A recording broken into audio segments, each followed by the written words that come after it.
Have you ever noticed that Goofy exists in a universe where Disney characters are still famous, yet Goofy himself is living a pretty difficult life by comparison? Let's dive into a Goofy movie and ponder if Max derailed Goofy's life.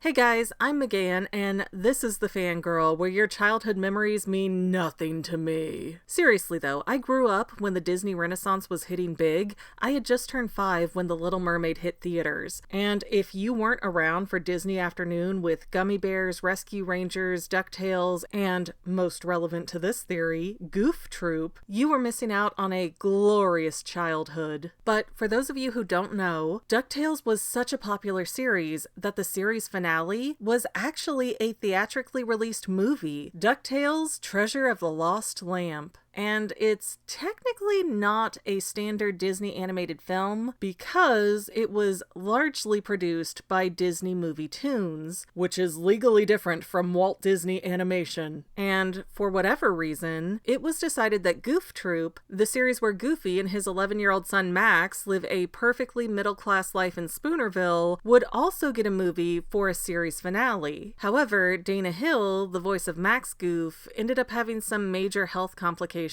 and she passed away unexpectedly at the age of 32. So the Goof Troop movie went through some major adjustments when Dana Hill was unlikely to continue voicing Max. And instead of finding a sound-alike actor, which would likely be difficult with how unique Dana Hill's voice was, Disney just made a story about a high school-age Max who was at odds with his well-meaning but often embarrassing father. And the end result of that script is such a poignant, amazing film that perfectly showcases how these father-son dynamics feel from both points of view. And for a cartoon that was truly aimed at children, a Goofy movie went above and beyond. There has been no other Disney Movie Tunes production that has understood the assignment this well. But I told you guys all this so that everyone understands that a Goofy movie and the Goof Troop series are one cohesive, connected universe. So even though in the Goof Troop verse we are shown that Goofy and Max have a really nice house, the series pilot actually shows Max and Goofy living in a trailer in a not-so-great area. And Goofy is doing everything he can to make the trailer feel more like the safe, peaceful suburban home that he wants for his son. But then Goofy gets a new job in the pilot and they head for the burbs where they live that very obtainable 90s American dream of home ownership. So if it hadn't been for Goofy getting the new job, he and Max would have just kept barely scraping by. And to be fair here, Disney Afternoon regularly repurposed legacy characters to use in story arcs that were completely non-canon to said characters' source material. For instance, Baloo in the Jungle Book was not a pilot dodging pirates like he is in Tailspin. So it's completely reasonable to assume that the whole of Goof Troop is just a different version of Goofy than the one that we know from the old Mickey Mouse shorts and series. It's totally plausible and there's no reason to connect dots that aren't there, right? Well,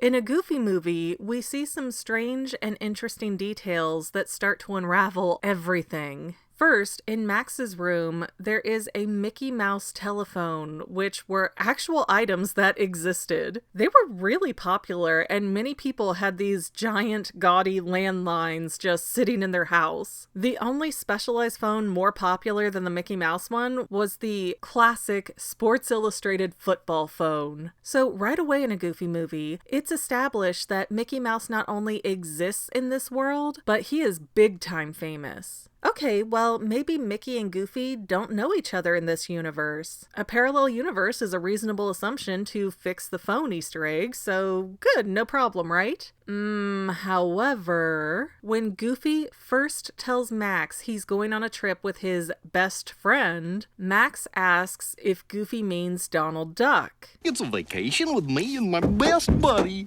Oh, Donald Duck? Alright, maybe since DuckTales is also a Disney Afternoon show, and Donald Duck does show up in DuckTales every blue moon, perhaps Donald isn't famous in the Disney Afternoon verse either. But then, while driving, Goofy and Max drive past Donald Duck and Mickey Mouse together, which seems to suggest Donald would be famous in this world because there he is, traveling with the big cheese himself. And I don't know if they're just slumming it or if they're filming some kind of adventure buddy road movie, but yeah, it's strange. It's a very weird cameo. Also, while playing their driving game, Walt flippin' Disney gets referenced by name. Walt Disney. Right.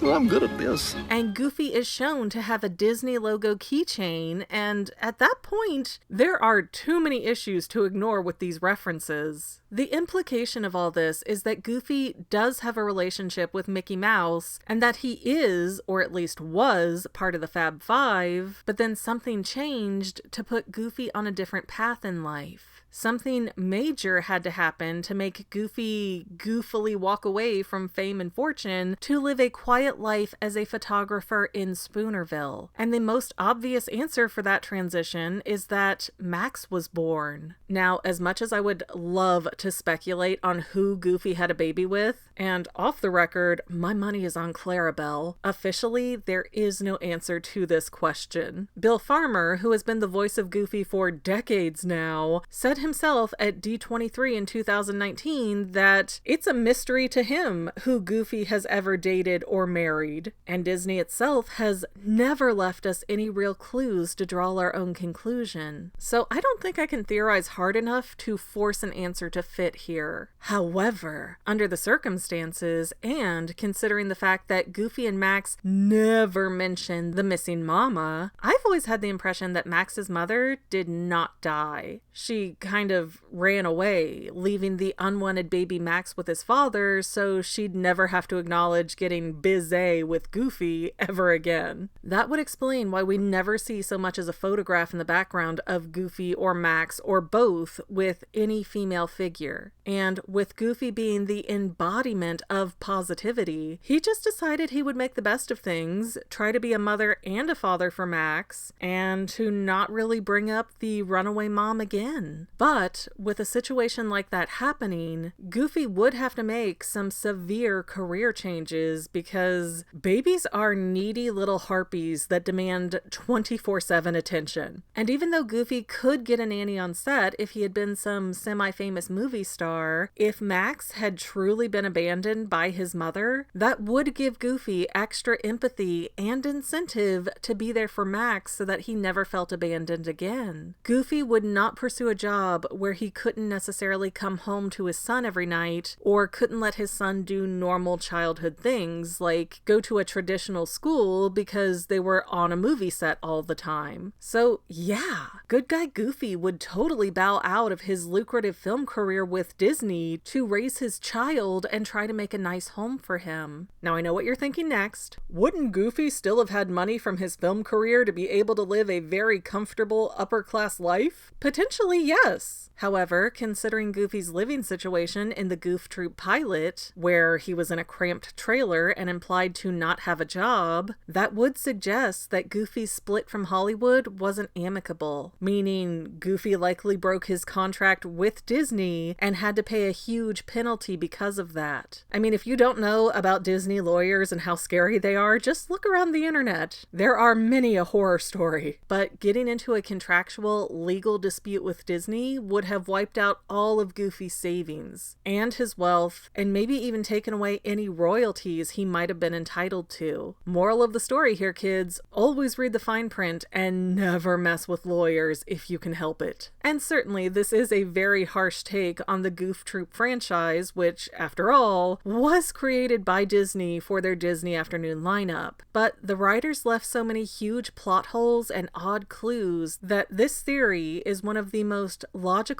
explanations for how Goofy ended up as a lower middle class dad in the suburbs. Goofy had a major life change when a baby appeared, unexpectedly, and Goofy angered a lot of network executives when he made what he felt like was the best decision for his new family. And so in that regard, Max derailed Goofy's life and made it difficult and made them impoverished. Bet you weren't seeing that one coming. Man, that makes a Goofy movie hit a little harder, doesn't it? Also, friendly reminder, if you're on decent terms with them, give your parents or grandparents a call. I assure you they would love to hear from you. It might not be reality, but theories are more fun or devastating when you really stop to think about them. But then Goofy gets a new job and they head for a rural I hate this word. Rural. What is with my lips and the R? I cannot. It's like the name Roy. Brain, what is wrong with you? These are normal words. Just say rural. But then Goofy. But then Goofy gets a job and they head for a rural.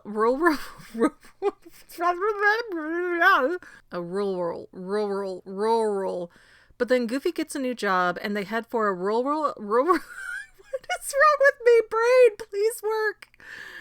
My daughter stole the family brain cell today.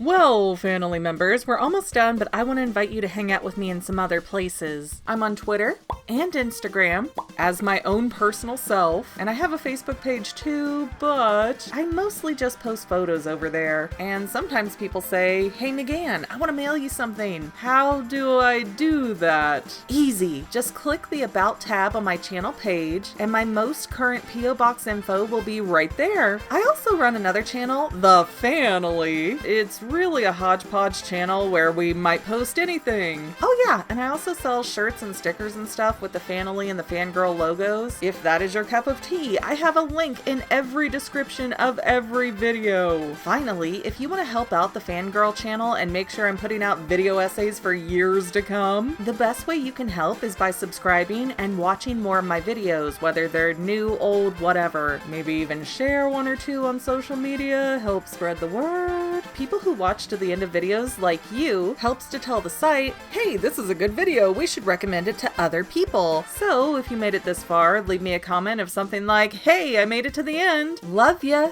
See you next time, family members. Bye.